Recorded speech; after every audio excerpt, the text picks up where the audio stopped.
Have you ever brought your magic to Walt Disney World like, hey, we came to play?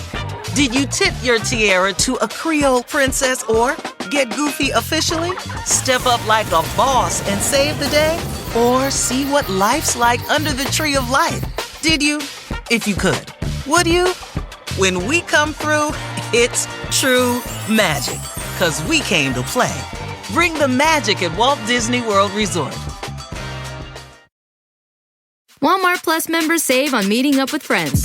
Save on having them over for dinner with free delivery with no hidden fees or markups. That's groceries, plus napkins, plus that vegetable chopper to make things a bit easier. Plus, members save on gas to go meet them in their neck of the woods. Plus, when you're ready for the ultimate sign of friendship, start a show together with your included Paramount Plus subscription. Walmart Plus members save on this plus so much more.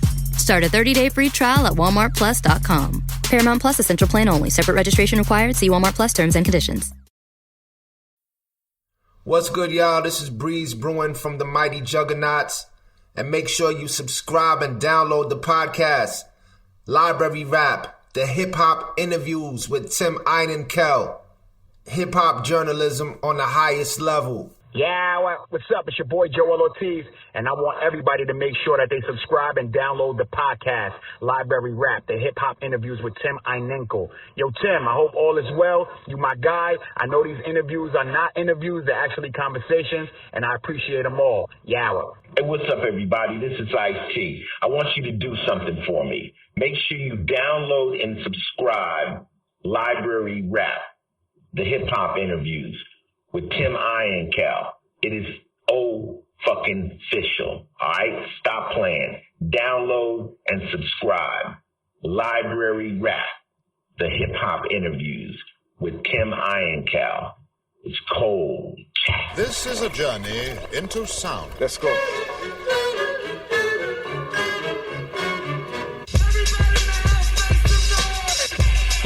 J.PERIOD.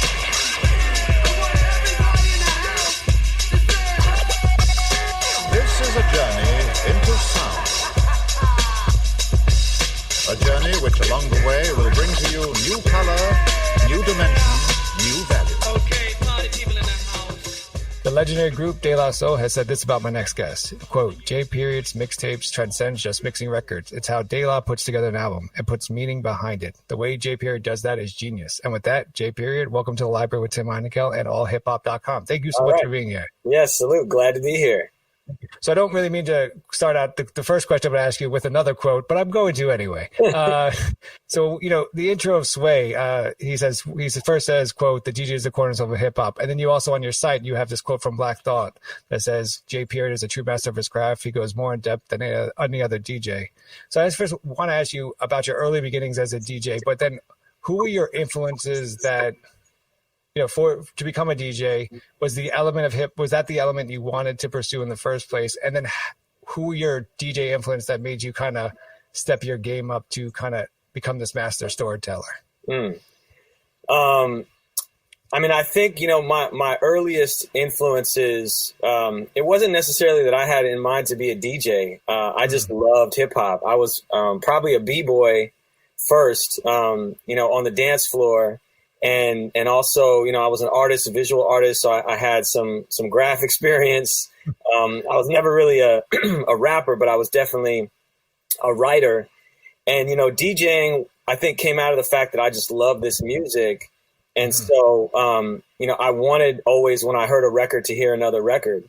And the early days was me, rolling around with a CD book open and kind of, that song makes me want to hear this and going like that. So I think my early influences were more in how albums were put together. So, you got guys like Prince Paul, Pete Rock, Primo.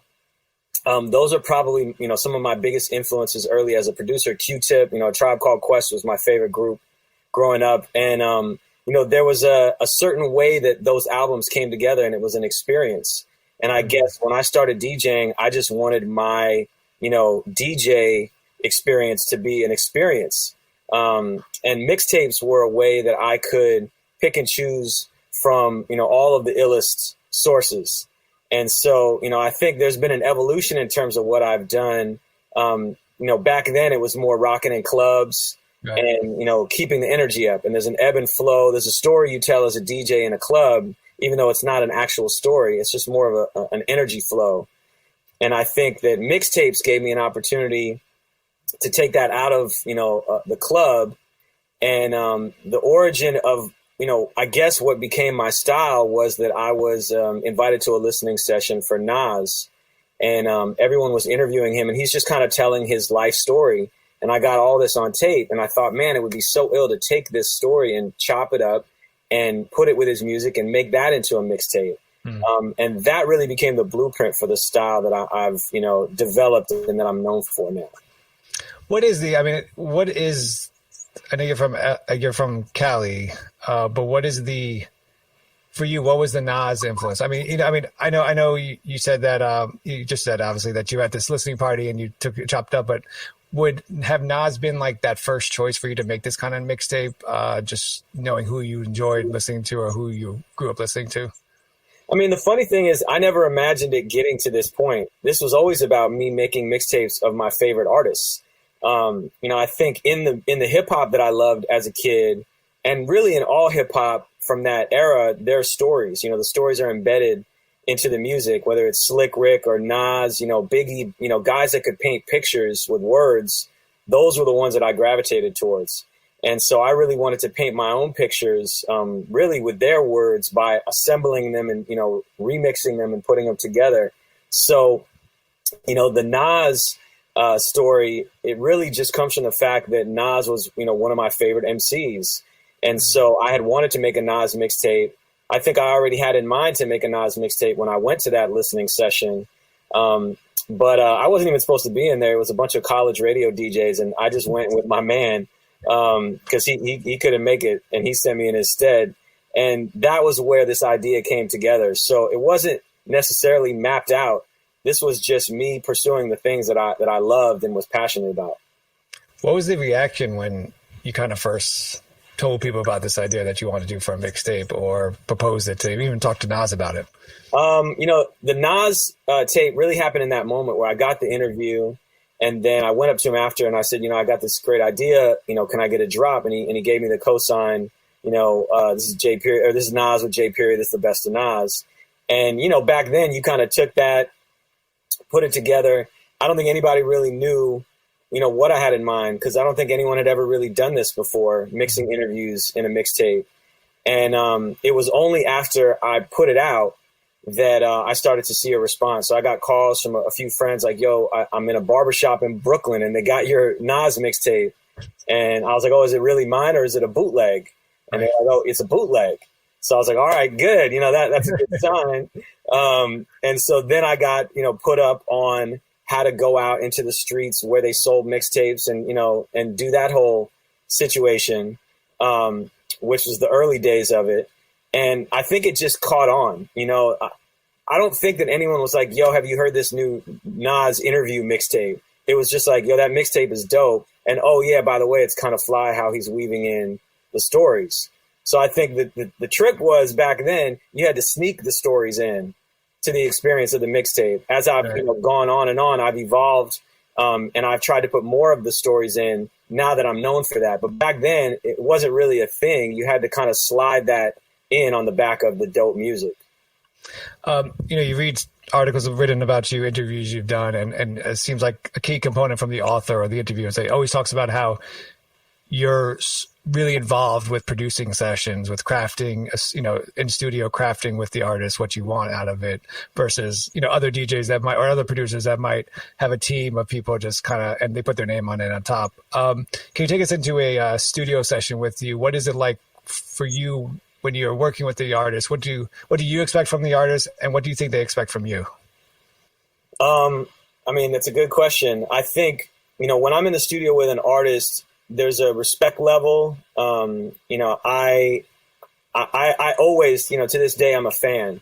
So, you know, the artist is paramount and supreme. And so I think it's important to give the artist a wide area to work in. And so, you know, what I like to do, you know, whether it's in the studio or even on stage, you know, when I rock with Black Thought, is to give them a bunch of different potential pathways and then see where their energy takes them. So I might go in and prepare, you know, 5 or 6 different ideas and let the artist really dictate where it goes. I think a lot of this stuff comes from following where the energy flows. And then, I'll take it and shape it. And in some cases, I might have a great idea and I'll sell them that idea. And if they feel the idea, then it'll go that direction. But it just depends. I think it's a lot about reading energy and giving artists the respect to let them kind of dictate where they're comfortable going with it. Who do you think the first artist has been for you that kind of really made you, you're in studio, really has made you step up your creative game, as an artist? Man, I mean, there really are so many. I don't know if you are counting producers and engineers among quote unquote artists. Right. Every time I'm in the studio with a producer, that I'm inspired by, I pay really close attention, and it really helps me step my game up. That could be DJ Khalil, Rance, from 1500 or Nothing, Young Guru, Stro Elliott, guys like that, where I'm in awe of what they can do. And, I just try to soak it up. But I think that in terms of artists, whenever I'm around Q-Tip, it's endlessly inspiring. The way his mind works is incredible. When I'm around Black Thought, I'm endlessly inspired. I think, that guy is like a steel trap of lyrics. And, I think that those are probably the first two that come to mind. I mean, Questlove is another one where there's certain guys where it becomes almost unconscious, like they go to another place. Lauryn Hill, Miss Hill is another one where there's a certain kind of magic to watching them work when they get in that place. And I love that. That's what I'm here for. That's why I do this. I want to turn to the Rise Up project. How did that come to be, and what kind of inspired you to start or create this project? Rise Up really grew out of originally when Alton Sterling and Philando Castile were killed. I just felt compelled to do something, and I called up Ralph McDaniels, who was around during the original Stop the Violence movement, self-destruction in that era, just for him to explain the story of how it happened and tell me what, to look out for, and what obstacles I might encounter. And I hung up with Ralph and I called Young Guru immediately. And I said, I've got this great idea. I think if you and I pooled our resources, we could really make something special happen. And that was how it began. It was a sort of, Stop the Violence sequel. And it evolved by way of Jazzy Jeff and the Playlist Retreat. When I brought this concept to Jeff, he said, well, let's take this idea to the creatives and let them, explore it. And so next thing I knew, we had a mixtape, which turned into an EP, which ultimately turned into an album. And I think for me, it was just an opportunity to get artists together around something important. To apply their minds to it, to apply their craft and their creativity to it. And I think Rise Up was a really amazing undertaking. It was a lot of heavy lifting. It's very difficult work to do that. There's not always a receptive audience for things that are trying to help. I think nowadays, with everything going on, people are more open to those things. But my thing with Rise Up was to just create something that would inspire people to act, in their own way, in their own space, in their own world. So, we took it to different cities and performed and had discussions. And I really think that part of it impacted people more than anything, was just bringing this conversation into communities and letting them know that artists are thinking about this stuff as well. How important do you I mean, we obviously have pop music, pop hip hop music, right? And some people argue that without the pop or the commercial, quote unquote commercial stuff, hip hop wouldn't be as well known as it is around the world. But how helpful do you think that is, the quote unquote pop hip hop music is to something like this, to create hip hop tracks for social change? Do you think it hurts the message that you were trying to make with hip hop and social change? Do you think it helps the message? What do you think? You mean in terms of like big artists making songs? Yeah, I mean, just like if you have a big artist who's like, does a quote unquote commercial hit and then turns around and does like a social change hit, does that help the message? Or do people more see it as like, well, he's kind of contradicting himself in a weird way if he's talking about A, but then talking about B? I mean, I'll tell you a story Ralph McDaniels told me around Stop the Violence movement. And that was that, they had all these positive conscious artists signed on to do it. But the one artist that they really wanted to do the project was Just Ice, who was a gangster rapper and wasn't really known for this kind of material. But when Just Ice agreed to get involved, it lended a certain kind of credibility to it because he wasn't one of those kinds of artists. So I think, with the question you're asking, I think ultimately all of the energy that's channeled in a positive direction is good energy. And I think that the desire to do that is really what drives people. Music isn't going to necessarily change the world, or making Rise Up isn't going to change the world. But I think it's important for people to know that, the folks that inspire them are trying to make things better. And I think if, regardless of where that effort is coming from, I mean, right now you see it everywhere because everyone's going through the same thing. So it's sort of like the great equalizer. Black Thought, Pos, and Pharoahe Monch are on the first track of the album, Rise Up. I always like the first track of the album because I think it's the table setter for the rest of the album. So why were they the table setter for this album? I mean, come on. I realize as I ask you that question, it's a Captain Obvious question. But I think I remember a line from The Source from back in the day when you would submit a demo, it would say, put your best cut first. And I think in that case, it's me putting, the most lyrical, crazy MCs. So you get a sense of what's about to come. Like, these guys are really talking to you and they're spitting. And so I think that, that combination of the three of them is a power combination. And it had to lead off the record just to say, like, why are we here? What are we doing? What does it mean to rise up? That was kind of my whole thing is during the course of that project is what does it mean to you to rise up? It could mean, violent rebellion, or it could mean, elevating your consciousness. And I think that was, let me get these three artists and again, let them tell you their version of what it means to rise up. And we'll let that set off the journey. I've talked to Pharoahe Monch before on the program, and I've always wished I could have, I don't know, some sort of like wires into his brain and then figure out what he's doing in studio, because it's kind of incredible to listen to as a fan. And I feel like he's constantly always getting better with each album. What is it like? I mean, for you as an artist yourself, working with someone like Pharoahe Monch, I mean, what kind of does he bring to the table that hasn't brought to the table before? Man, I have to say, I've been really fortunate to get to know Monch beyond the level of just as an artist and a DJ over the last couple of years. Rise Up gave us an excuse to spend a lot of time together. And I used to have really amazing conversations with Rich Nichols, rest in peace, who was the manager of The Roots, where we would get on the phone, with a 5-minute question, and it would be 2.5, 3, 4 hours of conversation. My conversations with Monch are like that. They're really wide reaching. We talk about everything. He's just got such an amazing mind and approach. He's so in tune on so many different wavelengths that it's really a treat. And then he's also one of the most, if not the most incredible live performer I've ever seen. Monch just like emits radioactive, energy, and it's really awesome. It's electric. So I think that, somebody like Monch, somebody like Q-Tip, somebody like, Lauryn Hill, there's a kind of other place that their mind, spirit, whatever you want to call it, can go. Mm-hmm. And so for me, the biggest treat is to just sort of be in the cipher and, not disturb that energy. I keep referring to it as energy because I don't really know how else to describe it. Right. But to just kind of let that breathe in the air and pay attention. I definitely am an observer.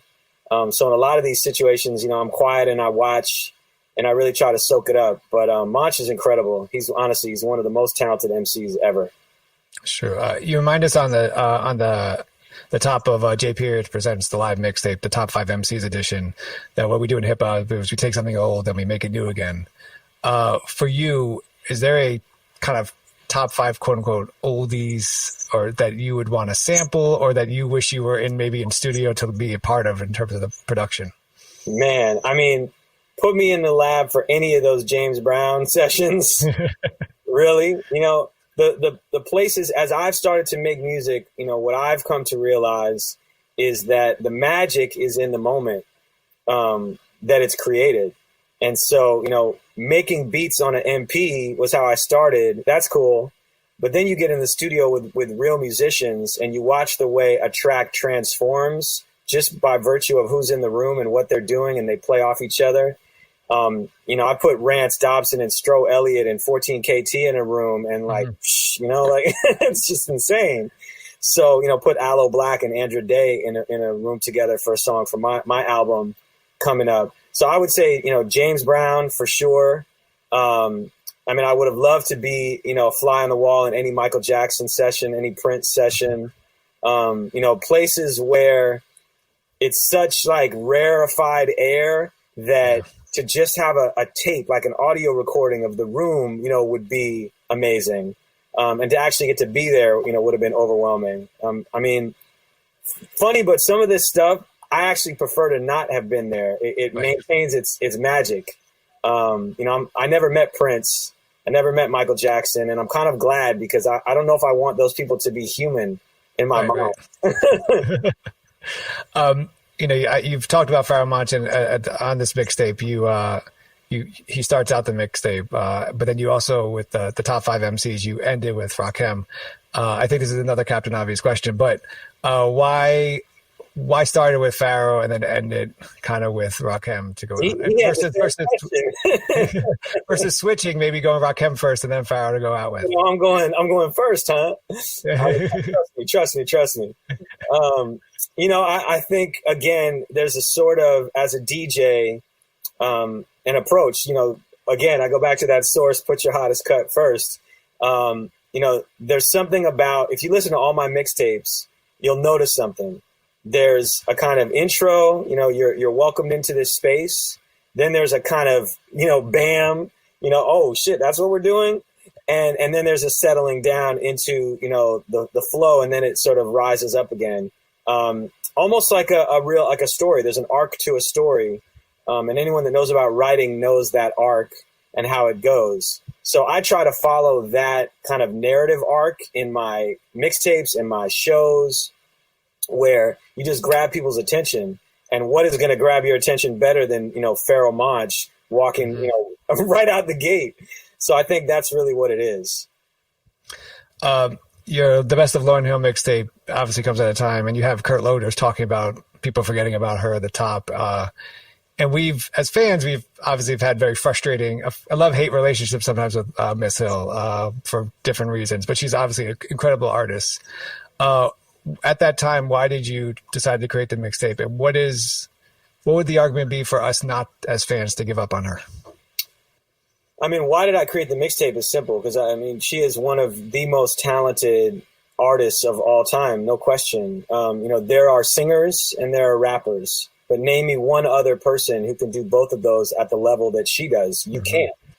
And I think, you know, I made the mixtape because I'm a fan, you know, first and foremost. When I started making it, up until today, I think, you know, a lot of the time, you know, we hold our artists to a standard that's, you know, unlivable based on the art we expect them to make. And I think it's true of her and other people as well, where they're trying to live up to a standard in their own mind, you know, just like I am. You know, I could, you know, wrap up a live mixtape and get off IG, and my, you know, manager's like, oh my God, that was amazing. And I'm like, damn it, I messed up, you know, 2 things. Right. And I think that there's certain artists that really hold themselves to a high standard of perfection, and that might make them late. You know, that might make them take 10 years to make an album. And, you know, it's tough.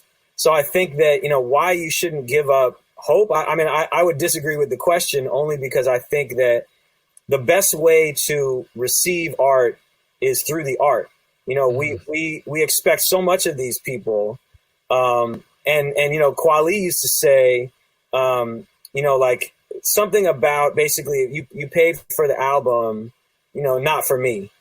That, right. You know, like I owe you the music, and that's it. And I think there's some truth to that. I also think it's difficult to occupy this space, you know, for anybody.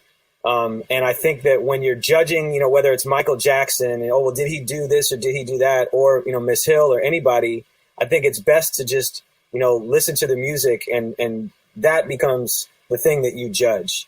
Because that's what you're going to get the most out of. And yeah, I mean, I think I would say that. I've been watching the J.PERIOD presents the live mixtape on the Roots YouTube channel, and I think what's great about it is that it one comes off as flawless, but two, you tell us this is a live mixtape experience. So that to me has me thinking, well, you've had this somewhat planned out, or you don't have it planned out. Which one is it? Like, how much of it is planned out? How much of it is like the sixth sense that comes to you while you're just doing the mixing? Man, well, you know, I think my training for the live mixtape, the original concept came about because I was, you know, backstage at Brooklyn Hip Hop Festival year after year, and I would do a DJ set, and I started just, you know, grabbing whoever was backstage, bringing them up on stage, and doing, you know, what I would do on a mixtape live, where they would step up and perform. That evolved to where I started rocking with Black Thought. And it grew into a whole other beast because of who he is. And that forced me to kind of approach it in a way where I have a framework of what I want to do. I have a list of songs. I have, you know, kind of audibles that I can call. And there's some structure to it, but there's structure with room for improvisation. You know, Black Thought goes off script all the time. And he has the right to do that because he's Black Thought. And you got to be able to keep up with him. So I think that mentality has really prepared me for a style of DJing where I'm bringing a concept and an idea and a flow, and then I'm improvising, you know, based on what I experience. So I would say it's half and half. But, you know, with the live mixtape specifically I'm doing on Instagram, it's really about kind of taking what I've done on the mixtapes themselves and tearing it apart and putting it back together in a new way and adding in new elements. So, you know, I think that on some level, the overall arc of the story, I have a sense, but it's more fun for me to go in and figure a little bit of that out in the spot. So I don't plan it all out, but I definitely do a lot of contingency planning. When you mixed Big Daddy Kane over Pete Rock, that was obviously incredible to listen to because both those artists are obviously top of their game. One thing that stood out, you said, is that Kane is the undisputed king of hip hop. Kind of break down what is the greatness of Kane and what kind of do you think he's quote unquote slept on a lot, or I mean, do you think he's like still, you know, he's not given his due as he should be? I mean, I definitely think there's some of that. I think part of it is just, you know, what hip hop seems to do with its icons. And then I think there's another side of it, which is anyone that saw his Instagram live performance, you know, a couple weeks ago, will see like Kane has still got it, really still got it. And, you know, there's no sort of slacking off even to this day for Kane. You also saw in the chat on his feed, Raekwon, Ghostface, Nas, you know, legendary MCs, Jadakiss, all saluting Big Daddy Kane. You know, why do you think that is? I think the reason is because, you know, Kane is all of their favorite. You know, he's the one that inspired all of them. And, you know, again, why is that? And why don't people pay attention are two separate questions. Why is it? It's because there is no other MC that was that versatile. He could go, you know, like, you know, gangster hard. He could go smooth. He could, you know, track for the ladies. He could go, you know, it was sort of like back then when there were artists doing each of these different things. Kane could come in and level anybody. He could battle you. You know, he could rap fast. He could rap slow. He could do anything. And when I was a kid, Big Daddy Kane was my favorite rapper. You know, you couldn't tell me he wasn't the best rapper. You know, he sounded the best. His flow was flawless. He had something to teach me. He had something, you know, like slick to say in a slick way. You know, all of those things made Kane the best MC. I think that when you listen to a song like Mr. Pitiful, he breaks down his whole life story. I put that song at the top of the live mixtape. And he's basically talking about at a certain point, he was getting so much sort of commercial success that he got lured into it. And then he made a couple records where maybe, he shouldn't have done that. I think that might have led to, it sort of veering to the side and people's perception of him changing. But I think the reality is that Big Daddy Kane is one of the best rappers of all time, remains one of the best rappers of all time, and he influenced every rapper you love. So if you don't know that, you're just not paying attention, and I would invite you to listen to that mixtape. I think something incredible that you do is that, I mean, you take already elite artists and you kind of retell, in your own way, you retell their story, right? And you're not afraid to take something that's, for example, the Hamilton mixtape, a musical that's critically acclaimed, 11 Tony Awards, and you said, all right, I'm going to do my own thing with it. How do you, is it ever, quote unquote, fearful to do something like that? Because maybe there'll be blowback in a way that you're already taking this, 11-time Tony Award winning thing and trying to do it your own thing, or is that just not even in the discussion? I mean, I think Hamilton is an exception to every rule. I think, generally speaking, I'm following a love that doesn't really stop and ask questions. I love Nas, I love Kane, I love Lauryn Hill, I love A Tribe Called Quest. So I'm kind of compelled to do this. And then I think beyond that, there's a respect for those artists to feel this urgent need to do it right. If you're going to pay proper respect to something you love, you better bring your A game and nothing less. And so, my favorite, athlete of all time, is Michael Jordan. Everyone has gotten a taste in a more intimate way recently than what I knew already intrinsically earlier, which is the level of competitiveness with himself and, the level of passion and desire to leave it all on the floor. So I think, I approach making these mixtapes in that way. If I've done everything I could possibly do, I've exhausted every resource, then I feel okay putting it out into the world because there's love there. Every tape I've ever done led to a personal relationship with the artist, and then led for me to tour with that artist. Kane, CL, Q-Tip, Miss Hill, The Roots. That comes from the fact that I'm telling these stories carefully and with love, and that love is what comes through even when they hear it. I think, so that would be the first part. Mm-hmm. Hamilton, I think, is its own beast.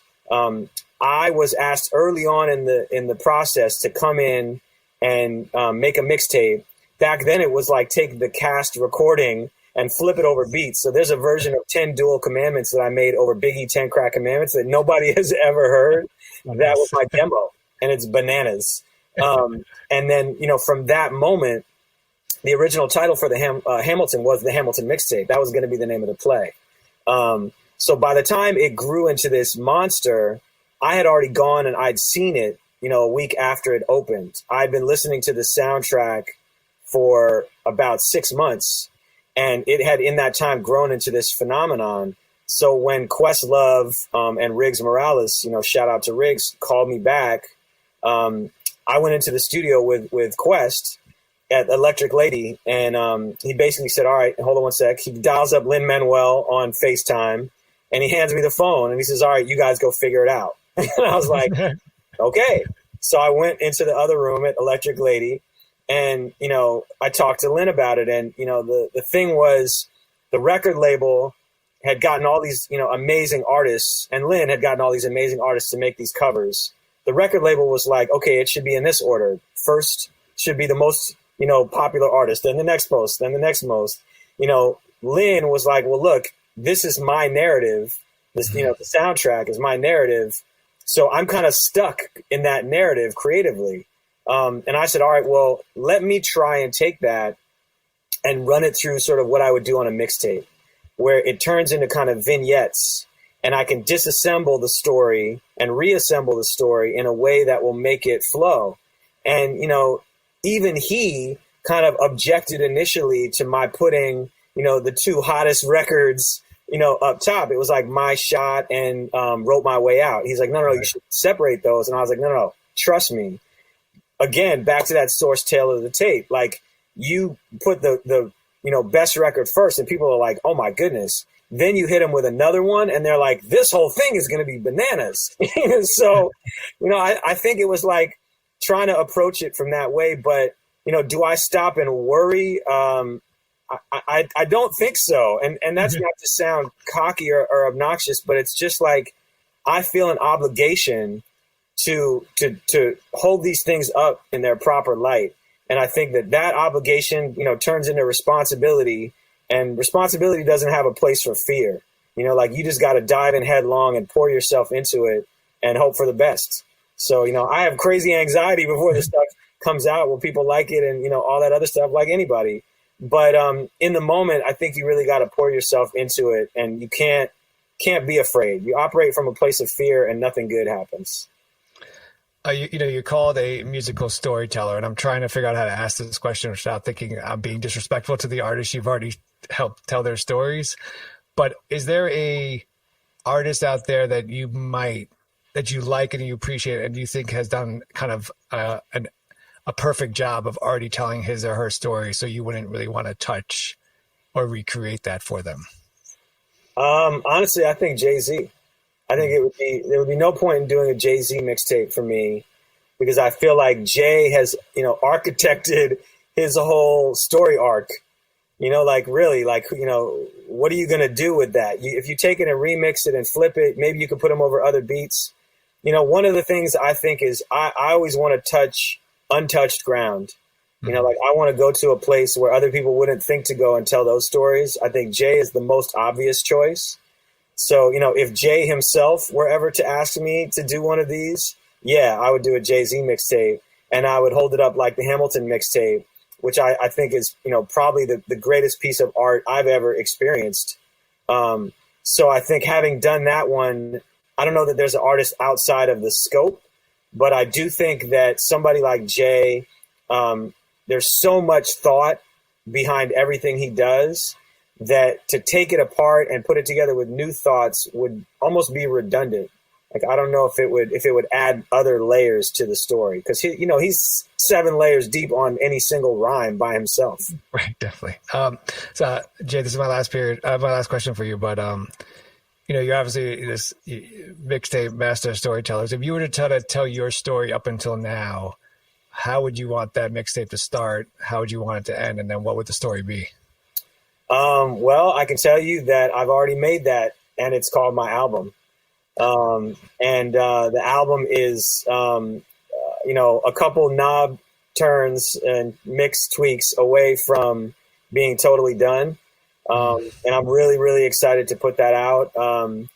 I think to tell my story, it's a story about stories.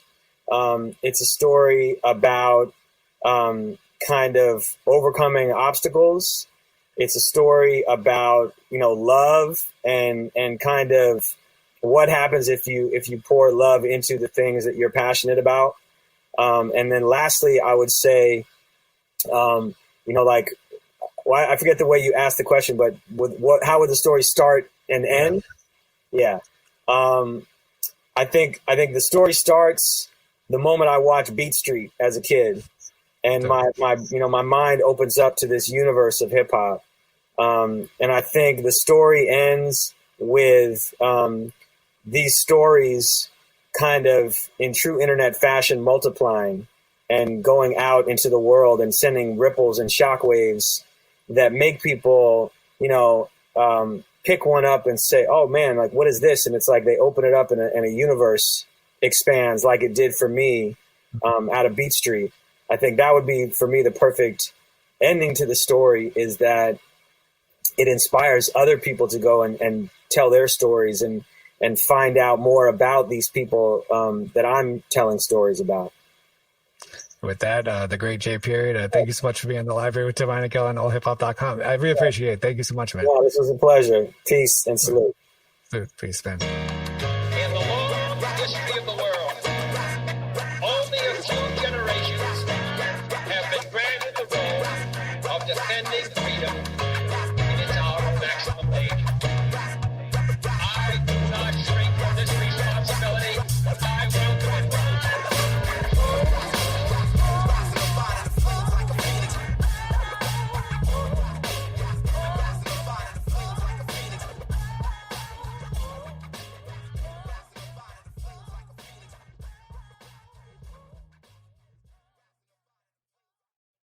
Walmart Plus members save on meeting up with friends. Save on having them over for dinner with free delivery with no hidden fees or markups. That's groceries plus napkins plus that vegetable chopper to make things a bit easier. Plus, members save on gas to go meet them in their neck of the woods. Plus, when you're ready for the ultimate sign of friendship, start a show together with your included Paramount Plus subscription. Walmart Plus members save on this plus so much more. Start a 30-day free trial at walmartplus.com. Paramount Plus Essential Plan only. Separate registration required. See Walmart Plus terms and conditions. Hey, it's Mark Goodman. And I'm Alan Light. On today's podcast, Record Store Day founder Carrie Colleton is joining us to discuss the April 20th RSD special releases. Plus, we'll talk live with our audience, the Sound Up Pod Squad, and find out who still listens to vinyl. And some updates from the Beatles universe. Oh, good. Sound Up with Mark Goodman and Alan Light, the only music podcast that matters. Get it on Pandora, Spotify, Apple Podcasts, or wherever you get your podcasts.